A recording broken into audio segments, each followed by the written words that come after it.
Jane Schnupp here. Welcome to a new edition of the Savvy Sightseer travelogue series called Video Vacations. Today we are off to Central Europe and Switzerland, which is only about the size of Vermont and New Hampshire combined. Switzerland holds a special place in my heart. The first time I was there, I was a somewhat jaded teenager, but I was awestruck on the bus coming from the airport as we went over a hill and I got my first sight of Geneva, or Genève. It was incredibly clean and picturesque, had the mountain peaks framing the town and its beautiful lake that it shares with France. I've been fortunate enough to go back to the country twice. Once I took a coach trip all around. The other time I toured it by crisscrossing on trains with panoramic windows through the Alps. One word always comes to mind when I think of Switzerland: beautiful. Bordered by Austria, France, Germany, Italy, and Liechtenstein, each region in Switzerland has its own distinctive flair and personality. There are four national languages: French, Italian, German, and Romansh, that's Switzerland's own Latin based language. There are bustling cities, remote towns, and alpine farms, some of which reportedly have been worked as far back as 4000 BC. And of course, stunning mountains and lakes.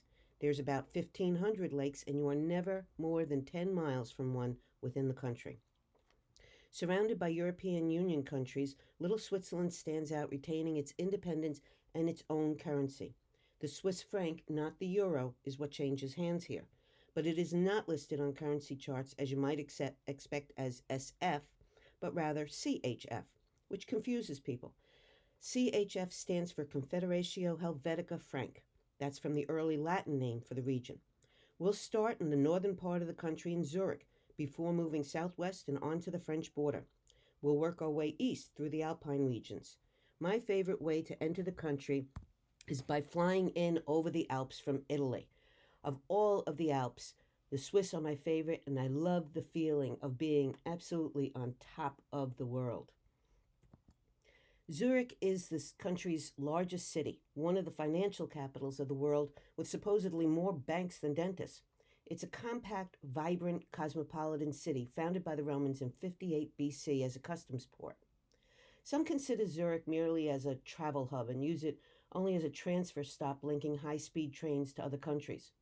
That's their loss, though. It's a great destination in itself. Notice the flag. It's red with a white cross, and it's also not a rectangle like ours.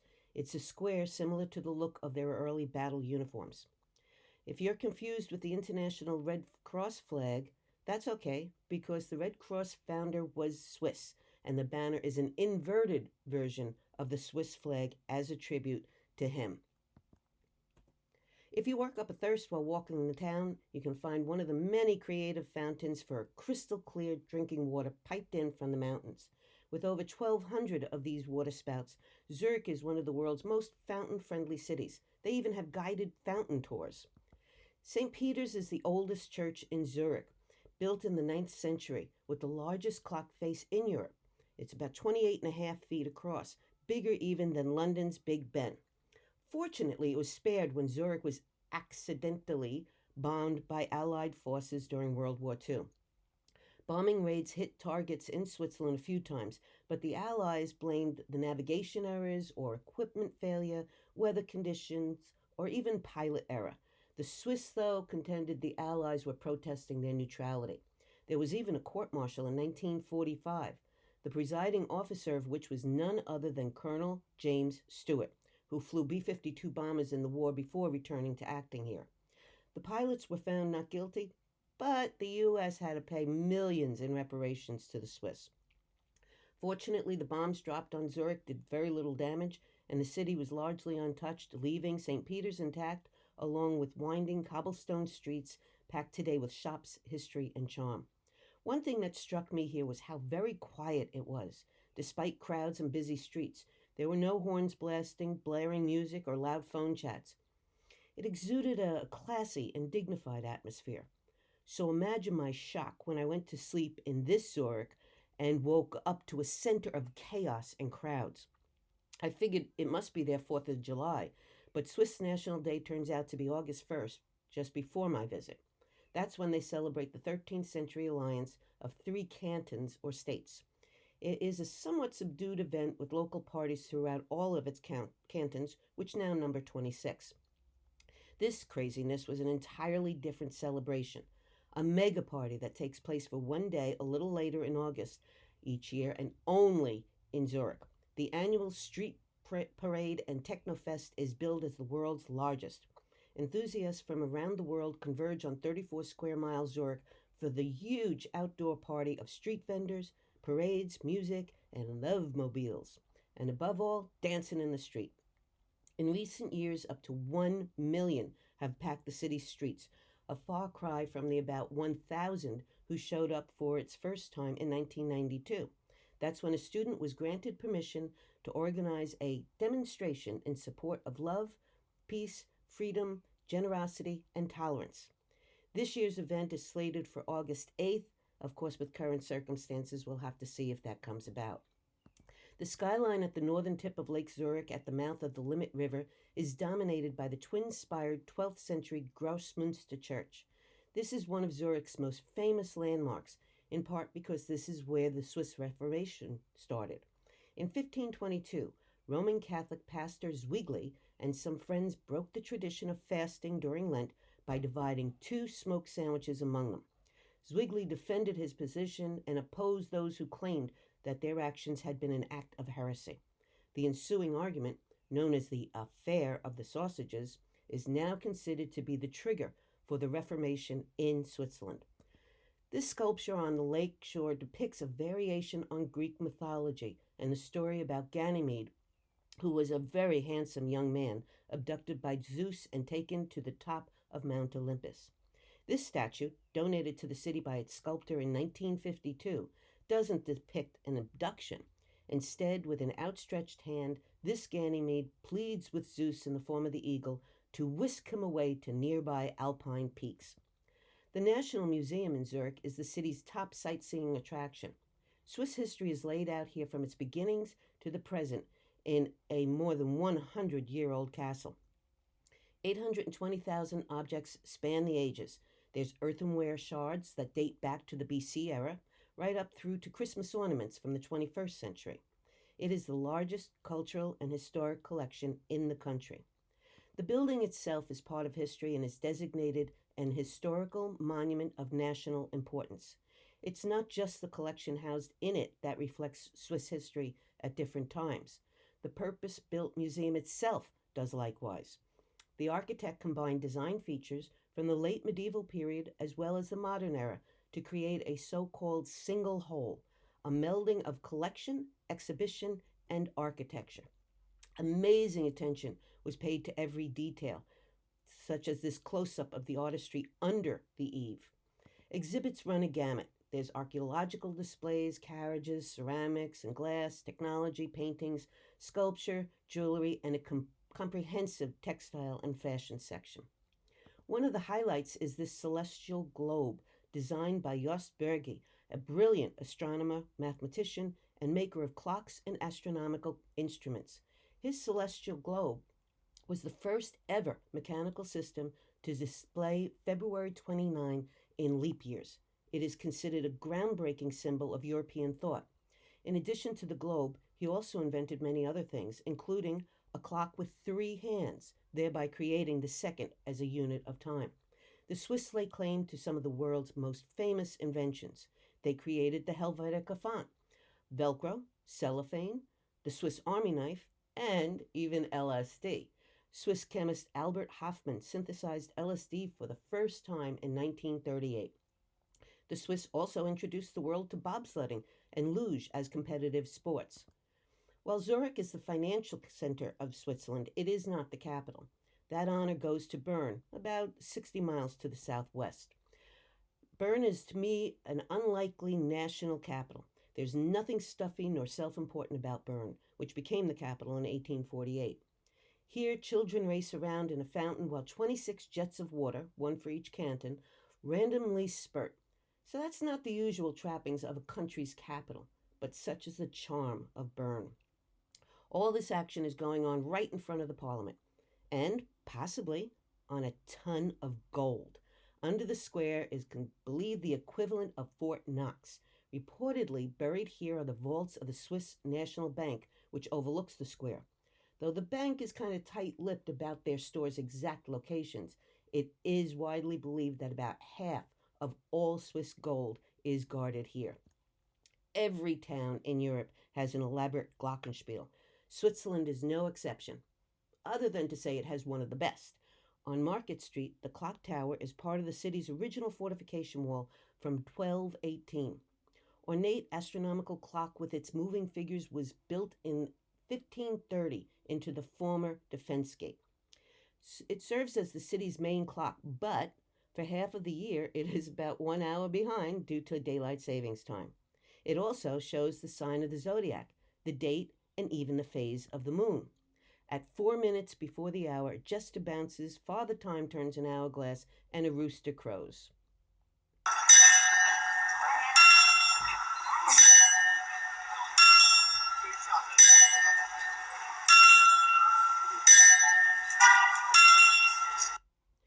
Watching the clock, it's hard to imagine that just a few steps away from such whimsy is a humble apartment where something decidedly not frivolous took place.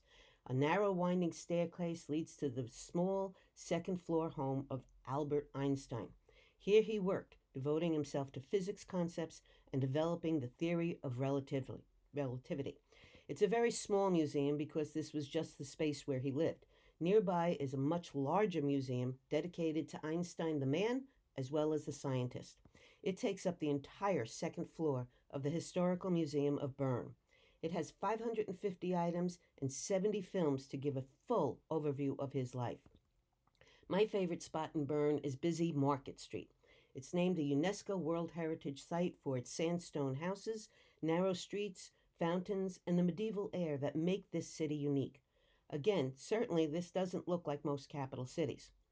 Crossing it can be a real challenge, and visitors need to remember that trams trump traffic. People watching from a central bench while snacking on a sandwich is a traveler's must do, as it is fun to watch the pedestrians try to get from one side of the street to the other without being trampled. Lucerne is a place you could spend a full week and not get to see everything. I consider it a multifaceted city on steroids.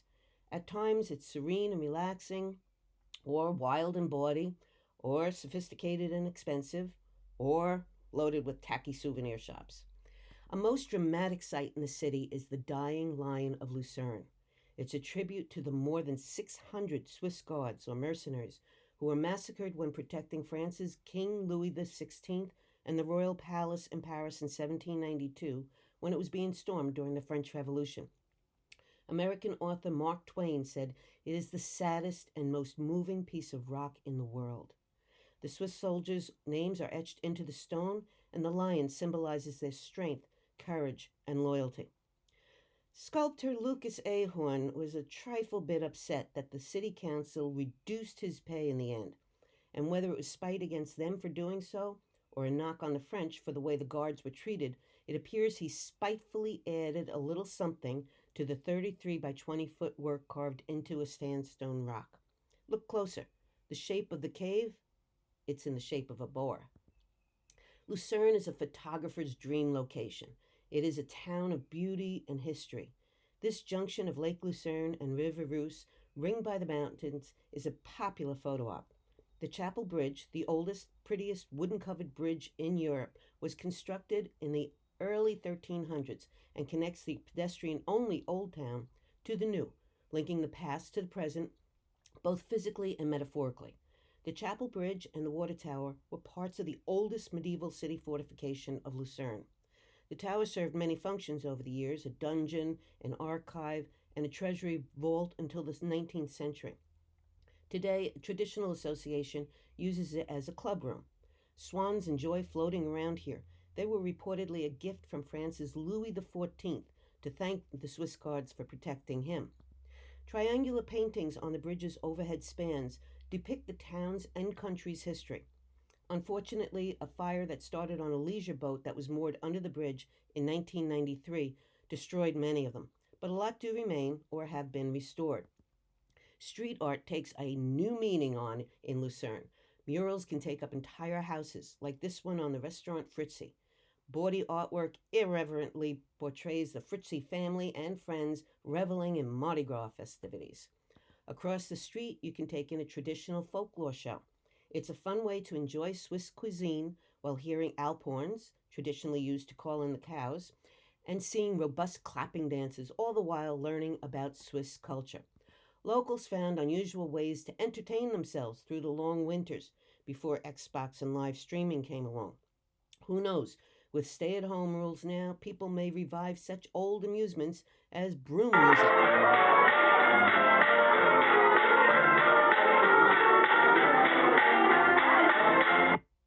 For a less noisy pastime, good options are people watching on the pedestrian boardwalk on the shores of Lake Lucerne or a cruise on the lake. Mount Pilatus is one of the most scenic wonders in Lucerne. At nearly 7,000 feet, the mountain towers over the town amid a range of smaller mountains, one of which kept a tremendous secret. Switzerland is synonymous with neutrality, but it is not oblivious to the vagaries of war. It's virtually obscure from passers-by, and Stansted on Lake Lucerne is a nondescript shed-like building. This is the entryway to a massive hidden fortress called Festen Fjorden. There are believed to be about 15,000 buried strongholds around Switzerland.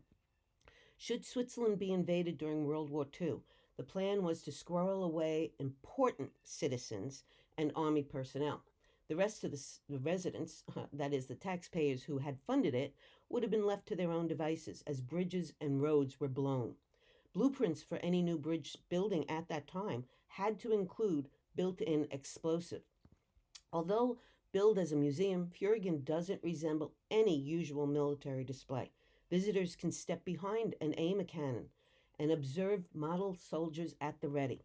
The facility could house up to 100 people and could store provisions for up to 3 weeks. The barracks were set up for troops to sleep in staggered shifts, and the kitchen was primed for feeding the masses.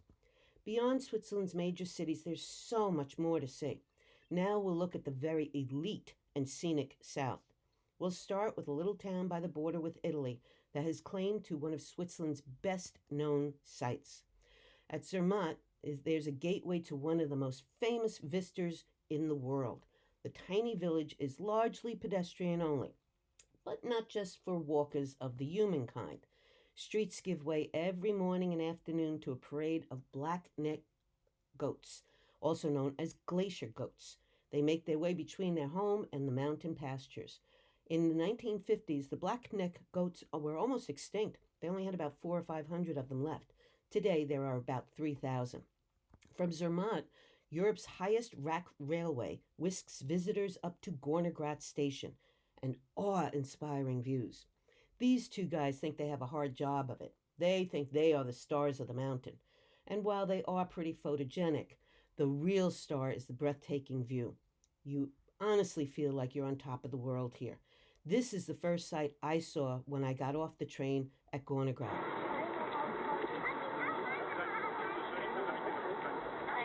And then you see it. Famous in movies and calendars and the Toblerone candy bar. The mighty Matterhorn towers. On my first time back to Switzerland, this was the sight that greeted me. But sadly, no one is guaranteed a day when that view is available. On the second visit, this is what people saw, and I swear I took it from exactly the same spot. Geneva, at the southern tip of Lake Geneva, aka Lake Lochman, Loch Lomond, had enthralled me on my first visit to Switzerland in 1972. But it's not everyone's favorite because it doesn't have the same personality as Zurich, Zermatt, and Bern. Travel guru Rick Steves calls it one of Switzerland's largest and most sterile cities, and says it gets the nice place to live, but I wouldn't want to visit award. It's pleasantly situated, he said, on a lake, just like Buffalo is. But beauty is always in the eye of the beholder. Geneva's Jet d'Eau, or water jet fountain, is one of the tallest in the world. Originally, it was constructed in 1886. The 100-foot high fountain acted as a safety valve to control and release excess pressure at a hydraulic water facility nearby. It became a symbol of the city's and the country's strength, ambition, and vitality. So in the 1950s, it was enlarged and relocated to the center of the lake. It now gushes upward to 460 feet high. Every second, about 500 liters of water are expelled at a speed of about 124 miles per hour. Each moment, 7 tons of water spew from this magnificent jet. Its hours of operation vary with the season and weather conditions. This southwest corner of Switzerland is considered its version of a sophisticated Riviera. As mentioned, Lake Geneva is split with France, and here at the borderline between the countries, there is a decidedly French flavor in the towns. Tiny but expensive resort town of Montreux is a great place from which to boat around the lake. With less than 13 square miles, Montreux and the surrounding region has an inordinate list of rich and famous who have called it home. Musicians especially love the place. Ian Anderson of Jethro Tull, Freddie Mercury of Queen, Shania Twain, the country singer, Tchaikovsky and Stravinsky have all sung its praises. Others include Noel Coward, the British actor, Zelda Fitzgerald, wife of F. Scott, and the Empress Elizabeth of Austria, or Empress Sissi, called it her favorite spot. This little statue memorializes another famous resident, Charlie Chaplin. Writers have also been inspired by the region. A small rocky island on Lake Geneva is the home of picturesque Chillon Castle. It was built in the 12th century. Up until the 16th century, it was home to the powerful Savoy ruling family, and it functioned over time as a fortress, an arsenal, warehouse, hospital, and even a prison. Above rooms are well appointed. This is one of 4 grand halls that spelled power and prestige. The castle was continuously inhabited, so it was always splendidly maintained. But below was another story. It had a singular purpose, as a dungeon. Jean-Jacques Rousseau, a famous Genevan philosopher, writer, and composer, was the first in the 1760s to mention Chillon in his writing, but he wasn't the last. Victor Hugo, Charles Dickens, and even Hemingway all wrote of it. But perhaps the best-known work featuring Chillon is by the English poet Lord Byron, who was inspired to write The Prisoner of Chillon about the 5-year imprisonment and torture of 16th century renegade monk who had gotten on the wrong side of a Savoy. He, along with others, were chained to these pillars. They chained us each to a column stone, and we were 3, yet each alone. We could not move a single pace. We could not see each other's face. The poet Percy Shelley's wife Mary was also inspired by this region. Staying at the lake with friends during a rainy spell, the group decided to beat boredom with a ghost story competition. Young Mary was intimidated by famous authors that were there with her. Her husband, Percy, of course, Lord Byron, and John Polidori, who was credited with writing the first modern vampire story. They were all distinguished writers. But Mary finally found inspiration in a half-dream she had on the last night that had terrified her. When she awoke, she quickly wrote, "It was on a dreary night of November." We know her tale of horror today as Frankenstein. Gstaad is a destination of the rich and famous with mountains ranging from 3 to 5,000 feet tall. It is a mix of boutique shops and wood chalets. For me, it defines window shopping because that was about all I was going to be able to do on the main street called the Promenade, where you find shops like Hermès and Louis Vuitton. The German-influenced town is especially popular as a ski and après-ski resort region. Gstaad's logo is "Come up and slow down." Royals Princess Diana, Prince Rainier, and Princess Grace, along with entertainment royalty such as Michael Jackson and Elton John, are among the many luminaries who have visited or owned residences in Gstaad. Jackie Kennedy was photographed here as she took a sled ride with her daughter Caroline. 007's Roger Moore was photographed of all things milking cows here. The actor Richard Burton called it the most beautiful place in the world. My favorite Gstaad visitor was this easy rider perched on a motorcycle. The Swiss take pet ownership very seriously. There are taxes for owning a dog, for example, that are determined by the dog's size and weight. Dog owners are also required to take a training course to learn how to properly care for their pets. Swiss law also prohibits owning pets that are deemed social animals, those that rely on interaction with their own species, unless you have two of them. This makes it illegal to keep just one guinea pig, canary, parakeet, or other social creature. With the world's most stringent animal welfare laws, Switzerland considers isolation for such animals as abuse. This has sparked unique services such as a lawyer who defends animals and a pet renting service that supplies an animal in case one of the pair dies so the owner can comply with the law until another can be adopted. One favorite mountain town escape for the sophisticated set is St. Moritz. It came to fame as a ski destination for the rich and famous as the result of a challenge. Hotelier Johann Badroot wanted to cash in on his location in winter as well as in summer.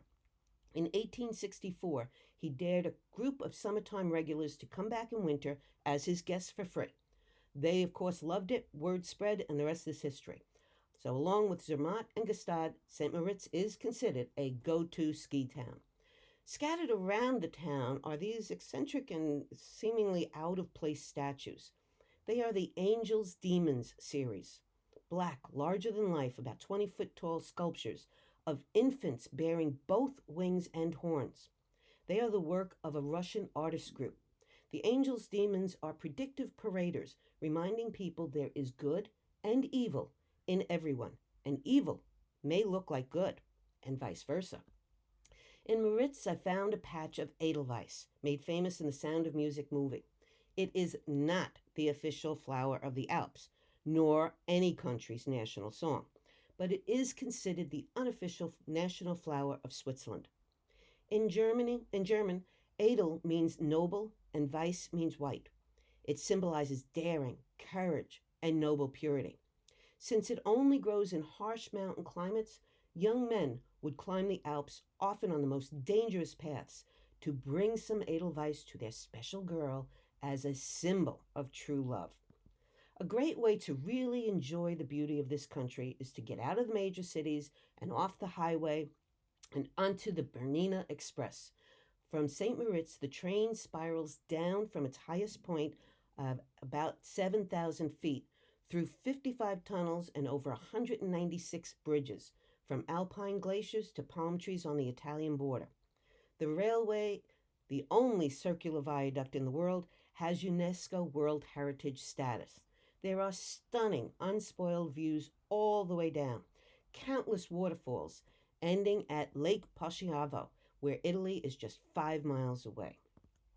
I like to end all of my programs with the words of Dr. Seuss. Sometimes you don't appreciate the moment until it becomes a memory. And I like to add to that, always remember to celebrate the moments and treasure the memories.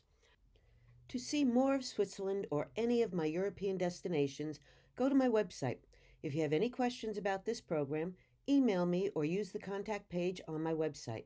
When libraries are again offering programs, you can check my Programs tab to see where I'll be.